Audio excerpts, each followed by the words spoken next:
Hi, I'm Carrie, and I want to start the year off talking about how sometimes we feel forgotten after our loss. I've mentioned it's been 4 years for me. It was 4 years on December 27th, and all of December hit really hard, but I got to that day and it didn't. Who knows why? We're all interesting, different people. I did notice that it's like no one remembered. I didn't receive a text, a call, and it was, I thought about, am I even okay with that? And I thought, well, I guess I am. I can always reach out. I just was maybe a little disappointed, and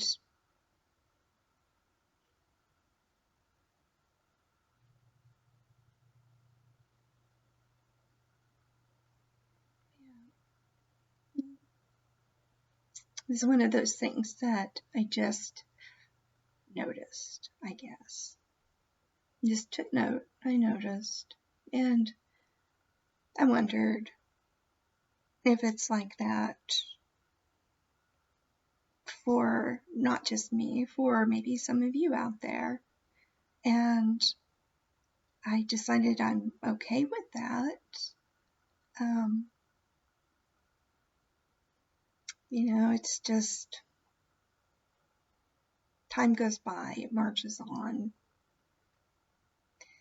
I was, so I've noticed, and I'm sure you're a widow, you have too, that grief changes over time. It's not gotten smaller, it's just different. And so I wanted to talk more about that today and how that journey has been for me. So,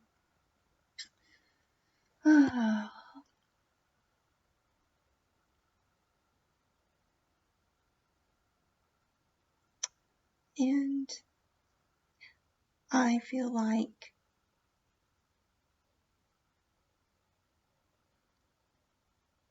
that just because this is what this season looks like, it's been different every year for me.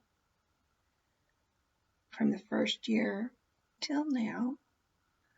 And if you're like that, there's nothing wrong with us. We each grieve in our own speed and space. And it's kind of learning to live with it. So 4 years ago, today, this is the 5th of January. So 4 years ago, I was in survival mode, operating on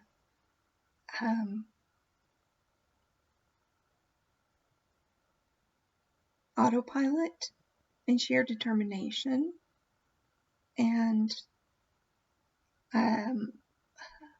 went through. This was the 27th. Then he passed, and so going through, I did donate anything that they needed. They did send back that they did use his eyes and his skin and some of his veins, and I hope this doesn't bother some of you, because I know it's touching either way. I couldn't, but I felt that was the right thing for me to do, and I think that's what he would have wanted. he had a very scientific mind and was very interested in the body, how it works. He was going to be a doctor at one point, but he just changed his mind. He was an engineer, software, hardware, and so physics major. He was really smart, and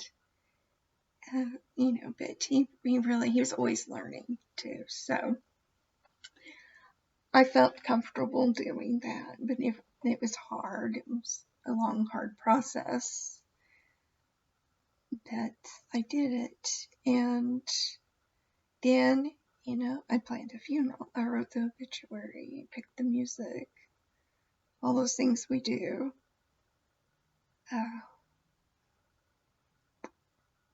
And I did have family basically holding my hand while I worked on this. But, in the end, it came down to me doing it. His kids were, they're adults, and they were adults at that time too, but it's hard, and so they didn't have a whole lot of input. They just let me go with it, and I appreciate that they trusted me with that. So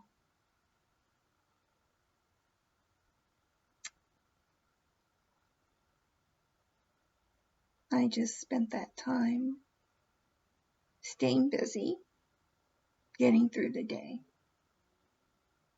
crying all night, crying some of the day, and I'm sure just what we've all been through. I feel like I did really well. I came through. I'm sure a lot of you out there, if no one's told you, you did good. There's no right or wrong or rules. We may have preconceived notions of what we think it might be like. But yeah,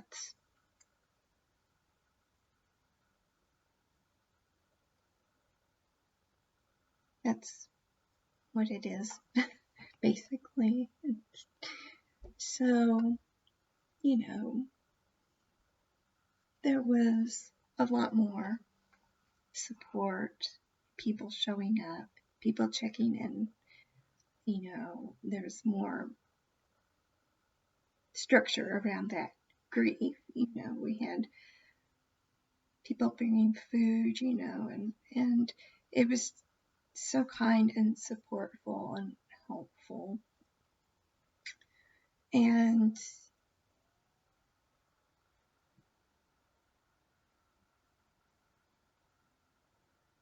by the end of the year, for the first, I can call them death anniversaries, because that's what it is. So the first one, I thought, I just don't even want to be here. And so I planned to go on a cruise. First one with a group I'd found on Facebook that was for widows and widowers, travel group. And I thought, that's a good idea. I won't be here during these times. I'll be spending it with people that truly understand and have been there, and I'll be in someplace warm. So I made that happen, and that was an adventure in itself. And sometime I may make a video about that. I don't do anything halfway. It has to be like, yeah, just push on through, just like I do everything. And it was almost a disaster, but when the time came and I was with these loving people, a lot of them older than me, some of them widowed longer than me, but they were kind and understanding, and I got a lot of good hugs and advice and listening that I really needed. I then came back and I was exhausted and realized a few months later you can't run from stuff. It just delayed me going through it. But it was a good time. I'm not regretting that I did that. It was what I needed at that time. So then 3 years ago, that was the second year. So 3 years ago, I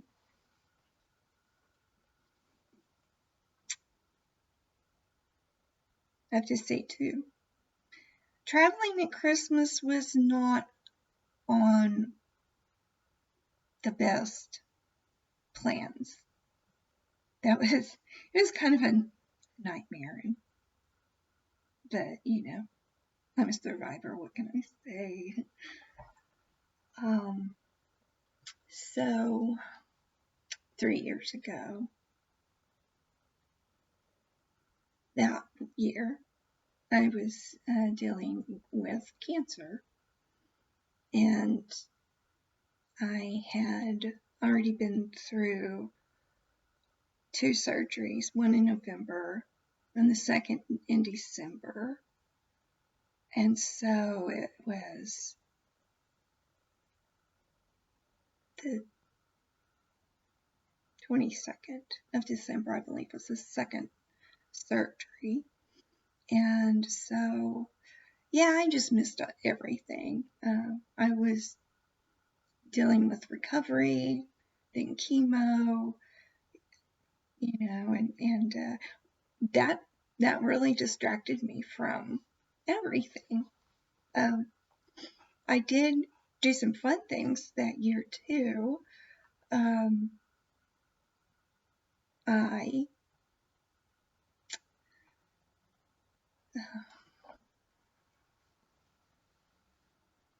I had this moment, and it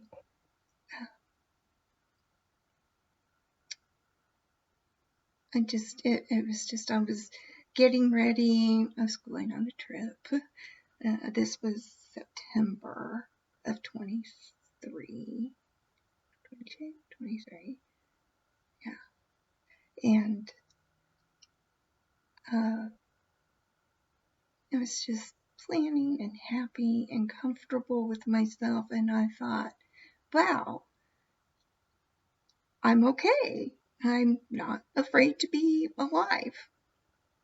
And yeah, and then I had cancer right behind that.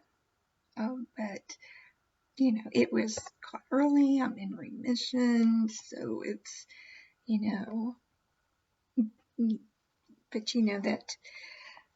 but that was in itself a whole other grief. There's so many kinds of different grief. To me, the hardest has still been losing my Frank. When people say, well, I understand. There's so many different kinds of grief. We are all grieving something. I'm grieving blank. And I'm like, okay. What do you say? I mean, like, people that haven't been there, they don't know at all. They have no idea. And so God bless them. It used to make me angry. And then I decided that thinking about it more, and with this many years, that I think it's not people comparing their grief to yours.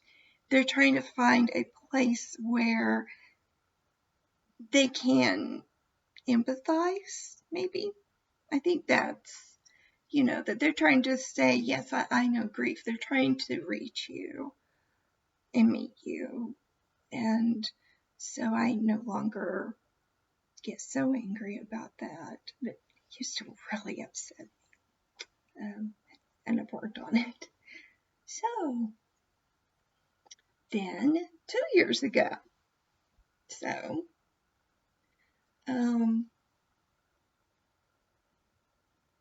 I was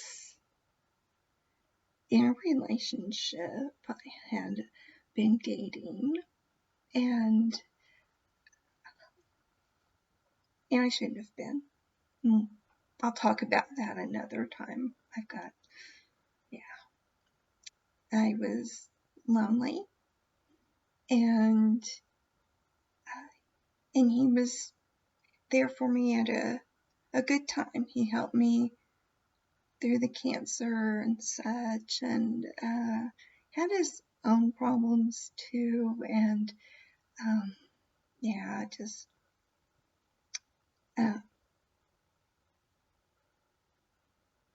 it was just another distraction, and it helped in its own way. It came with its own troubles too. However, it was a season, and it wasn't a mistake. I don't see it as a mistake, more of that's what was helping me in my life at that time, navigating and just getting through stuff. So it's just part of who I was then. Now we get to this year, and I mentioned in my previous video that it's like I have to face it this year because I hadn't been before. So, I didn't do much this year. I didn't put myself out there very much. I didn't, never decorated for Christmas. And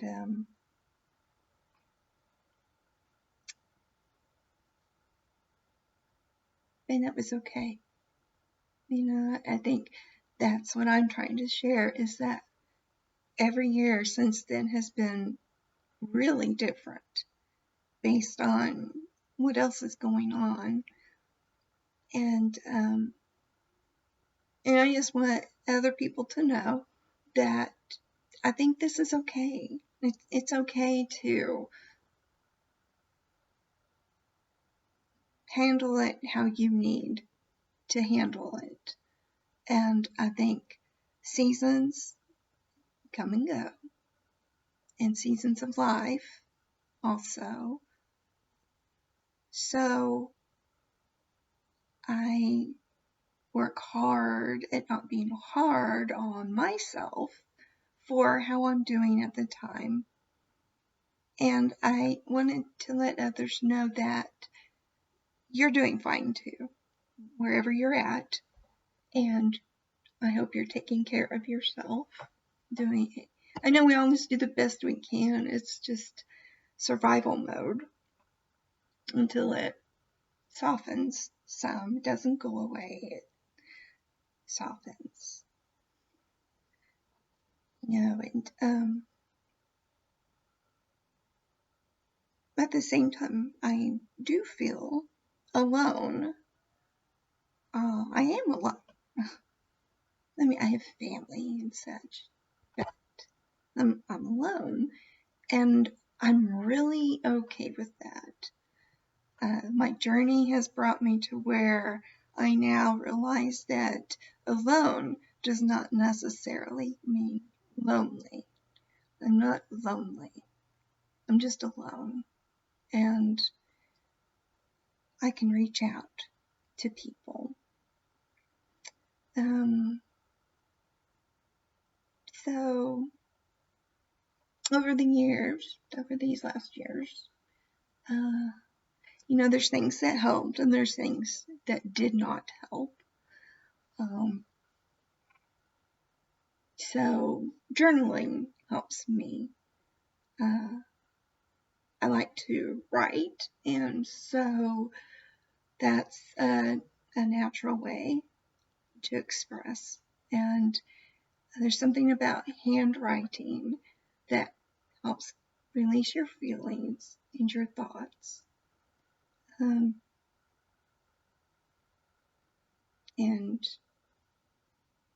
it's very healing for me. My faith has helped so much, and I'm really glad I have that. And I have some really good, close friends and family that have also been supportive during this time, and as I've gone through the other things as well. So some of the things that helped me early on, it doesn't really help now. But the journaling in my faith has stayed constant or improved. And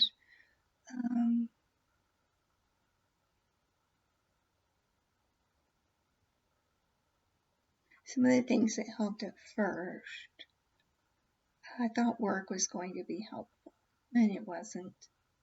I thought it would take my mind off things, but if I could reach anyone right now and tell them what to do, it would be don't go back to work too soon. Use your FMLA, take your time off. 5 days is not enough to grieve the loss of your spouse. And I felt pressured to go back, and I did, and it was horrible, and I didn't know how to get out of it then. I was concerned about being, I'm the only bread maker now, and I pay for things, and so my hindsight is I should have put me first. And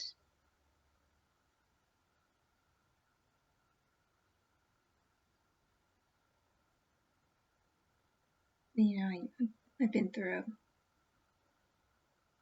several other things. I managed to find a wonderful counselor. I had several over the time, and I think it's great to keep looking till you find a good fit.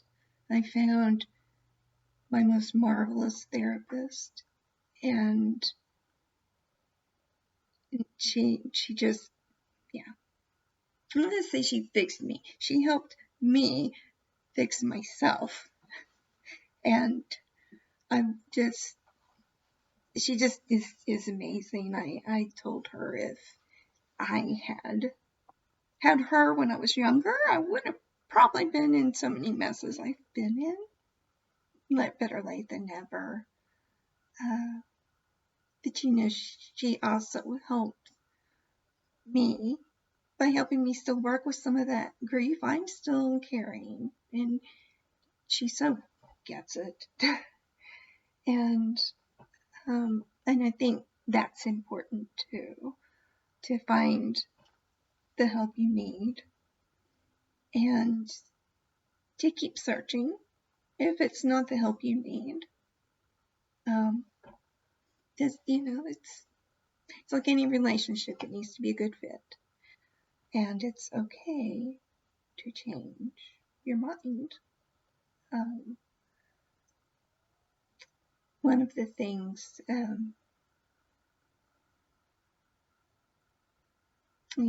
the grief changes as you go along. And so what you do to help with that also changes. So I'm finding that grief has looked different to me every year now since he passed. And so I have to think that that's normal. I may be abnormal, I'm not, but I do think that it is this way for a lot of people. Just as each year goes on, each milestone, it's kind of a quieter grief. And sometimes, in a way, harder because people, I think, don't really realize you're still going through it. I'm not sure they realize that we still do need help. And then for me, it's also realizing and remembering that phones work two ways. And so I do notice each time is getting easier to deal with. So I wanted to do this video and to talk about that grief isn't linear. Healing is not either. You need different things in different seasons. Just like the clothes for the seasons in our life require different things. And so I've learned not to be so hard on myself. And I'm hoping that I can help some of you realize the thing about, the same thing about yourselves. You find where you're at. You're not grieving too fast or too slow. There's no timeline. It doesn't have to be in a certain order. And that you can still be 4 years out or more and just still be grieving. And I kind of think that's a good thing in a way. I mean, not horribly, like you're not stuck grieving. But I think that if you're thinking about that person, they'll always live with you and in your heart. And so I wanted to speak to that. Thanks for listening. I hope you got something out of this. And I just want you to know that I see you, I hear you, and I love you. And I'm so proud of you for what you've accomplished. It's not easy, because I do know it's not easy. So I appreciate all of you, and Happy New Year.